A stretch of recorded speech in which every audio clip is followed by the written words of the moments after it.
ئەو دید و تێڕوانینە جیاوازانەی لە دوو مەدرسەکەیە هەیە.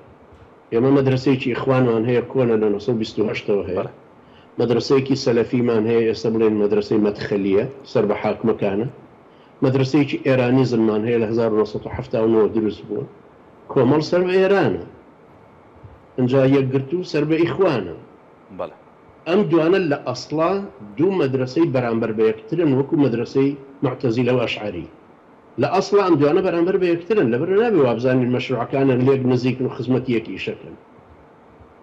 بەنسبەتی نەبوونی پرۆژەیەک ئەوان تەبعاً گلەیەکەی ئێمەی ئیسلامی لە ناو خۆمانە لەوان ئەوەیە کە ئەوان هەڵگری پرۆژەیەکی ئیسلامی نین تاکو بڵێن ئەمە بەدیلە. گۆڕان هەڵگری پرۆژەیەکی نیشتیمانی بوو، ئەشیا و ئەشێ لە داهاتوو شەگەرە قووەتە وەرگێتەوە ببێ بە پرۆژەیەکی بەدیلی پرۆژەی کوردایەتەکەی پارتی وێچێت کە جەمال نەمەزگاڵتەی پێ لە فشەی کوردایەتی. ئیسلامەکانیش بە هەمان شێوە مادام ئەم دوو سێ تەرەفە ئیسلامیە نەتوانن پرۆژەیەکی ئیسلامی لەسەر فقهی دەستوری ئیسلامی هەڵگرن، هەر پاشکۆی گۆڕانە بە کۆمەڵ و یەکگرتوش پاشکۆی پارتیە ناتوانن پرۆژەی خۆیان هەڵگرن.